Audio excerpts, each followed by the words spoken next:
Yo, what's up mga bossing ko? Maligayang pagbabalik po sa ating channel. So, sa video na ito ay samahan na naman ninyo ako panoorin ang laban ng ating kababayang si Dandrick Sumabong laban dito sa Japanese na si Sho Nagami. So, despite is scheduled for 8 rounds and despite is for OPBF Bantamweight title fight. So, mga boss, nasa Bantamweight po ang division na ito. Hawak ng ating kababayan dito ang 13 wins and 5 losses at may 9 wins by way of knockout, habang yung kanyang kalaban naman ay may 5 wins at walang talo and 4 wins by way of knockout. So wala pong talo yung Japanese dito mga bossing, wala na namang talo, habang yung ating kababayan ay may 5 talo na. Pero mataas naman ka ng kanyang experience kung ikukumpara natin dito sa Japanese fighter, kasi meron na itong 13 wins, sinamahan pa ng 5 loss. Ibig sabihin meron na itong 18 professional bouts sa kanyang buong karera. So makagamit niya yun, ang kanyang experience ay makagamit niya sa laban na ito. So let's see what will happen and let's go to the real fight mga boss. We are already in the 1 minute of first round. Filipino fighter here is wearing blue gloves while a Japanese is wearing red gloves. As usual, pag dumadayo talaga ang mga Pilipino sa bansang Japan, blue gloves talaga ang kanilang ginagamit. At sa ating mga nakaraang video, ganun talaga po ang kanilang ginagamit. Alam ko napapansin nyo rin yun. So, nagsusukatan pa lamang ang dalawang boksingero dito sa opening round mga boss. Yan ang kadalasang ginagawa ng mga makagaling na boksingero.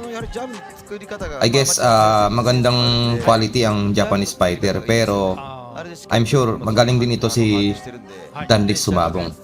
And let's see kung magagawa niya bang lumaban hanggang doon sa dulo ng bakbakan na sinasabi ko kanina na 8 rounds.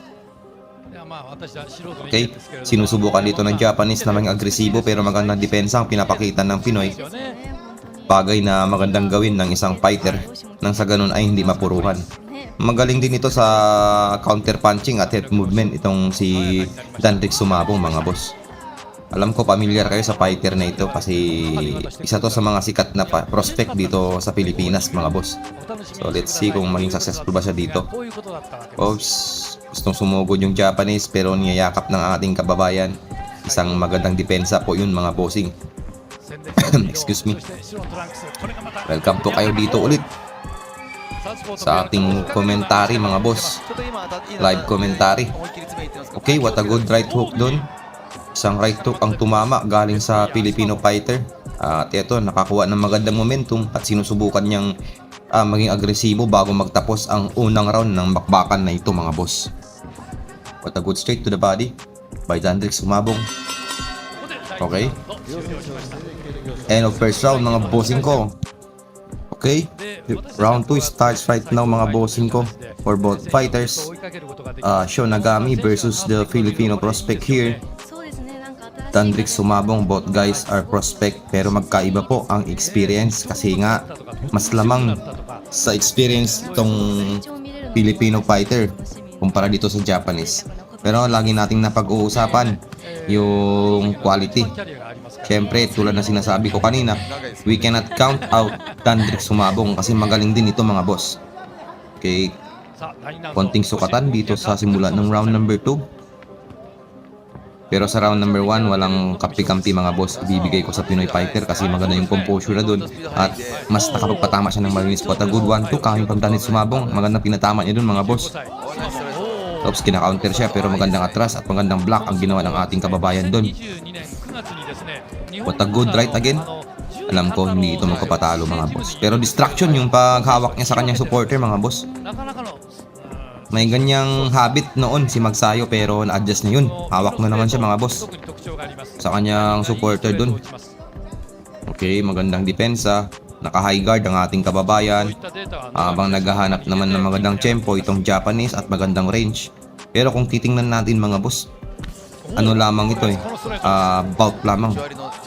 Super flyweight po ito mga bossing, o di kaya ang junior bantamweight. Pag kasi super flyweight, ibig sabihin bantamweight na yun. Pero sa junior po, junior bantamweight. Kasunod nun, meron pang bantamweight. Tapos, ano na, super bantamweight. Pag super bantamweight naman mga boss, ano yun junior featherweight. Ganun po yun mga bossing. Ang pagdivision sa boxing. Okay, nagkakaroon pa ng konting lag mga boss.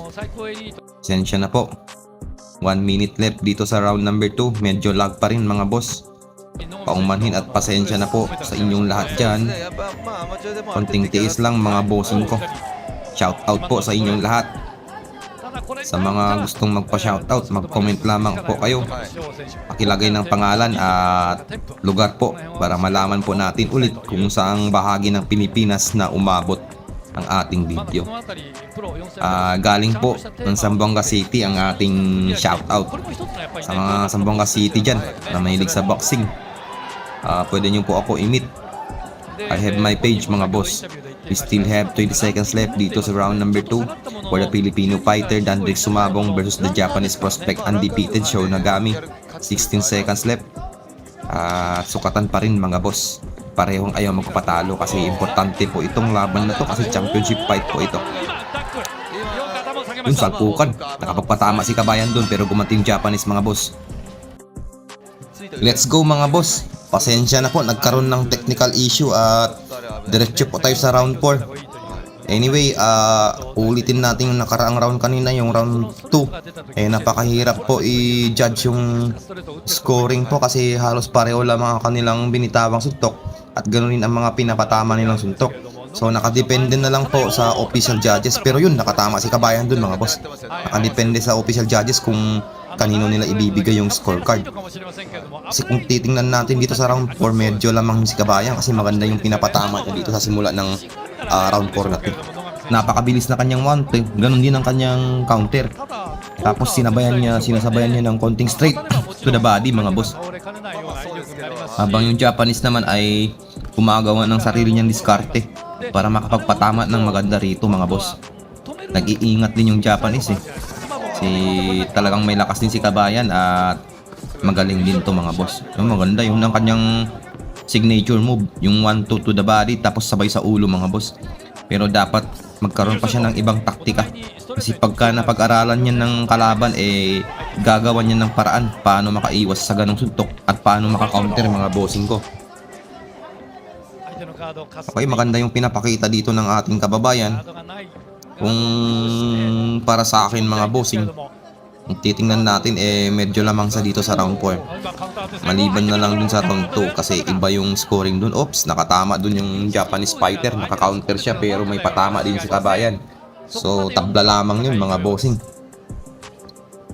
Pero dapat mapakitang gilas si Kabayan dito kasi andito siya sa bansang Japan kung saan medyo dihado siya sa usapang home advantage, sa usapang home court mga boss.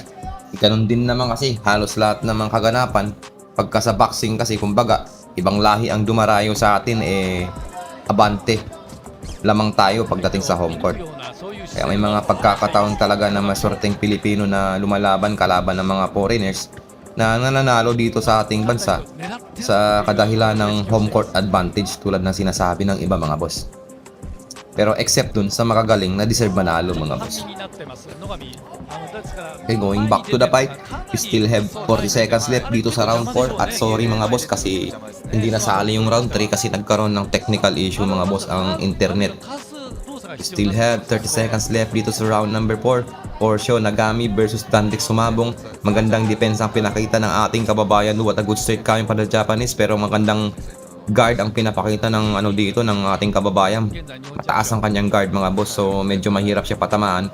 Pero pagka ganyan kailangan niya rin mag-ingat baka bumitaw ng kombinasyon dun sa pangangatawan.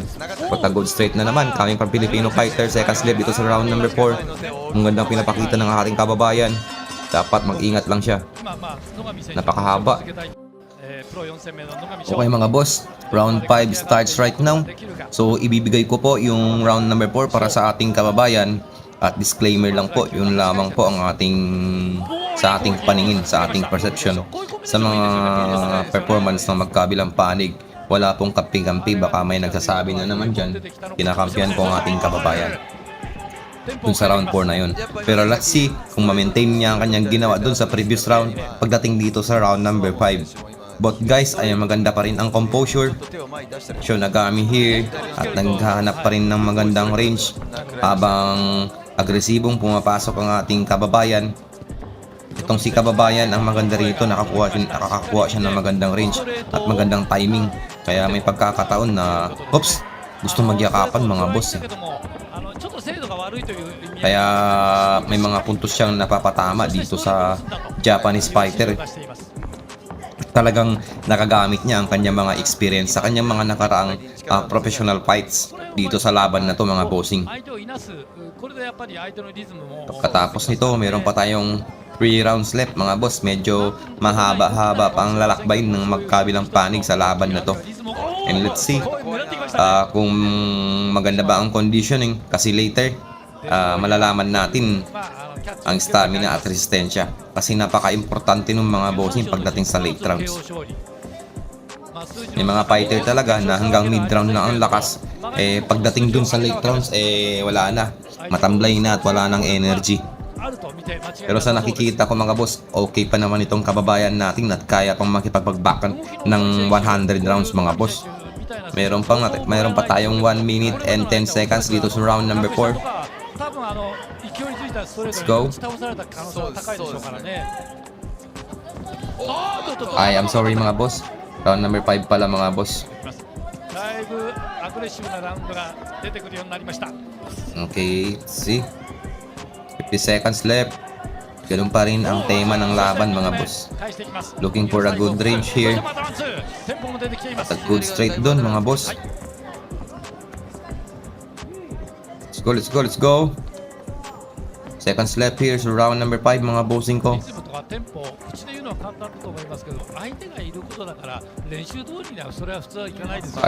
Kalmado pa rin mga boss. Naghahanap ng counter itong ating kababayan. Itong Japanese naman ayaw pumasok mga boss, at na-counter si kabayan dun mga boss. Kailangan niya mag-ingat pag pumapasok siya, kasi yung kadalasan na nangyayari sa ating mga kababayan, pagka dumadayo, naging agresibo, nawawala na yung depensa at naka-counter mga boss.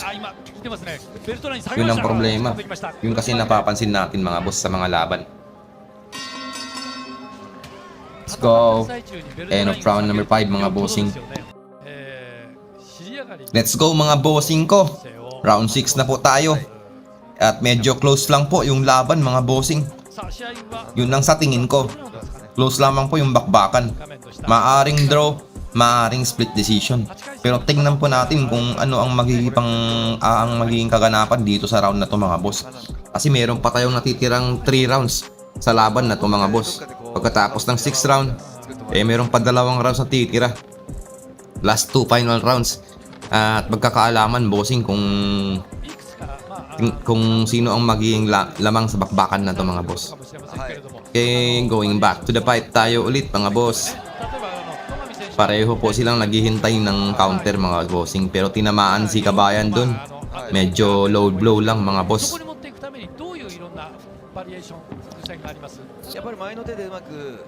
Okay, 1 minute and we still have 2 minutes left sa round number 6. Pareho po silang naghihintay ng counter. Doon nagbigayan din sila mga boss. Nakatama yung Japanese dun, pero nakatama din si kabayan. Patayan, gusto nang yumakap yung Japanese. At subukan na dito ang stamina na magkabilang panig. Pero alam ko maganda rin ang conditioning ni kabayan, kasi nakikita ko naman mga boss. At ganoon din ng Japanese, maganda pa rin ang composure of what a good straight coming from the Filipino fighter. Kalmado. Kalma lang. Kumukuha ng hangin, naghahanap ng magandang tempo at magandang range upang makapagpatama ng magandang kombinasyon. What a good counter coming from the Filipino. So sinusubukan to ng Japanese na pumasok mga boss, pero na-counter siya ng Pinoy fighter. Sana ma-maintain niya ang ganun, at kung sakali man na later ay susugod siya, ay sana mag-ingat siya, kasi baka ma-counter din siya mga boss. 52 seconds left dito sa round number 6. At maganda pa rin ang composure ng both fighters. Pareho po silang naghihintay ng mga counters. Pero magandang job naman ang pinapakita ng Pinoy dito mga boss, kahit na Sumusugod yung Japanese fighter. O yun, mahigpit na yung guard ng Japanese kasi maganda yung mga 1-2 ng ating kababayan. Lagi siyang tinatamaan ng 1-2 mga boss. At napatras dito ang ating kababayan mga boss. Isang magandang taktika yun mga boss. Yan, yakap para mawala sa momentum itong Japanese fighter. Yung referee pasayaw-sayaw lang mga boss dito sa lona mga bossing ko. Alam nyo mga boss, itong itsura ni Dandic Sumabong mukhang Japanese rin eh. Singkit din mga bossing.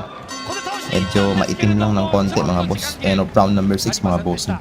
Go! Round 7 na tayo mga boss. At may inaayos dito sa pagtali ng gloves ng ating kababayan. Yun mga boss, natanggal kanina yung tape ng kanyang gloves. Pero dapat putulan yung sobra kasi delikado at bawal yan kasi baka tumama sa mata ng fighter mga boss. Ayan po. Tinatalian ng maayos ay hinihigpitan ng maayos itong gloves ni kabayan mga boss. Kasi may possibilities yung naging ganyan mga boss. Pagka patuloy na siya tinatamaan ng pawis at natatanggal yung tape, lalo na kung hindi maayos yung pagka tape mga boss o di kaya yung pagkatali ng gloves. Medyo humina yung work rate ng ating kababayan dito sa last round na to mga boss. Last 2 rounds, 7 and 8 rounds mga boss. At mamaya-maya ay magkakaalaman na kung sino ang magwawagi sa laban na to mga boss. What a good inside fighting dun mga boss. Pero nagwa-warning itong referee na wag gawin yun. Break sabi ng referee. What a good to the body dun mga boss. Pero ito yung habit ni Joseph Sumabong, yung paghawak sa kanyang supporter mga boss. Magsayo di second to. Kasi si Magsayo ganun din dati, habit niya yung paghawak sa belt. Isa yun sa mga distraction sa laban mga boss. What if nagkataon yung paghawak mo ng belt or yun ng supporter sumugod yung kalaban tapos tinamaan ka. Kaya mga sabi ko, delikado yung ganun. Let's go. At ganun pa rin yung tema. Sumusugod dito yung Japanese pero magandang depensa ang pinakita ng Pinoy. Yan, magaling talaga. Nawawala sa momentum itong si Sho Nagami kasi yun nga, pag sumusugod siya, niyayakap siya ni Joseph Sumabong, sabay ng counter at sinamahan pa ng jab. Yun na naman, naghawak na naman sa supporter mga boss. Distraction eh. Patagod uppercut. Ops, magandang exchanges dun pero napuruan si kabayan. Yun, tinamaan si kabayan ng counter dun. Yun, follow up pa, isang 1-2 ang tumama pero grabe, tibay ng Japanese ng Pinoy dito mga boss. Tinamaan na naman siya dun. I'm sorry mga boss, nagmukhang Japanese si Dandic Sumabong dito kasi nga medyo singkit din ng kanyang mata mga bossing. Good straight. Medyo bumaba ang work rate ni kabayan at habang yung Japanese naman ay gumaganda yung kanyang performance dito sa round 7. Bagay na dapat gawin ng isang fighter bago magtapos ang last 2 final rounds, lalong-lalo na sa laban na tulad nito mga boss kasi ang laban na to ay para sa OPBF Bantamweight belt. Dapat magpakitang gilas ka dito sa last 2 final rounds nang sa ganun ay malaki ang pagkakataon na makuha mo yung loob ng mga official judges at makalamang na rin sa puntusan mga boss. Kasi magandang investment ang maging agresibo ka at makapagpatama ng puntos mga boss. Kahit di ganun solido yung puntos, basta ang mahalaga ay makapuntos ka. Good straight coming from the Japanese fighter. Bakit ba mga boss, late rounds na medyo bumaba? Oops, natulak pa yung work rate ni kabayan. Dapat ma-maintain niya yung performance niya tulad kanina ng round 2 at 4. Tinamaan si kabayan dun pero nakaka-counter si kabayan dun mga boss. So umabot pala yun ng oras mga boss, nag-sorry si kabayan. Last and final round na mga bossing ko at magkakaalaman na kung sino ang magwawagi. Pero yung napansin ko lang dun sa round 7 bumaba yung work rate ng ating kababayan. Kung tutusin mga boss, dapat gawin niya dito ay mas puntusan at puntusan pa niya mga bossing kasi final round na to mga boss. Pero baka dala na rin ng pagod mga boss kaya siguro ay hindi na siya nakakagawa ng magandang diskarte. Pero ang maganda dito sa round 8 mga boss ay lumalaban na siya mga boss at binibigyan niya yung kanyang lahat-lahat. At yun magandang patama dun mga boss kahit naka-counter yung Japanese. Pero magandang patama pa rin yung binitawan ni Kabayan dun at tinamaan sa panga yung Japanese fighter mga bossing. Mag-ingat na siya dapat sa mga counter punch mga bossing. Kasi baka madali pa. Pero kung ako tatanungin yung mga boss, disclaimer lang ha. Close lang yung laban mga bossing. Ewan ko na lang kung para sa inyo, pero para sa akin close yung laban.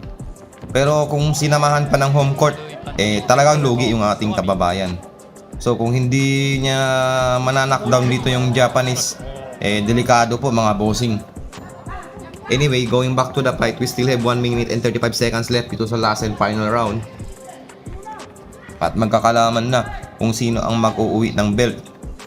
Because again, this fight is for the OPBF Super Flyweight Championship belt mga boss. Sinubukang sumundot ng Japanese dun pero hindi tumama.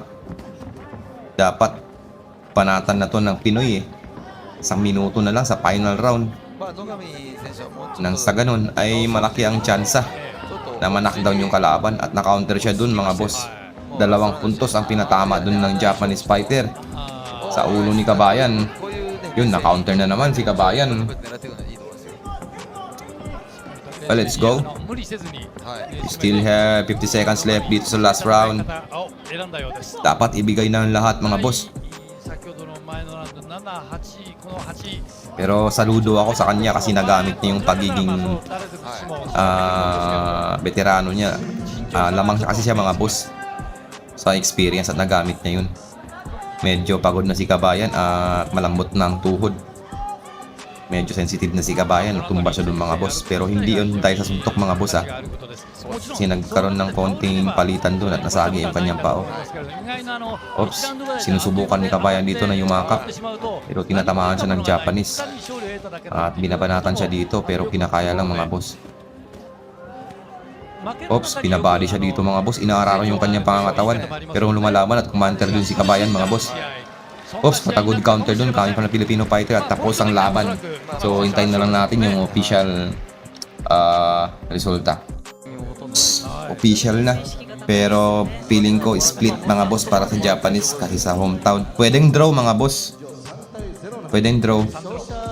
Pero yun nga mga bossing, Japanese ang nanalo via split decision mga bossing. Sayang. Anyway, bawi next time. Okay na mga boss, hanggang dito lang tayo. Maraming salamat sa laging pagsubaybay. See you on my next video.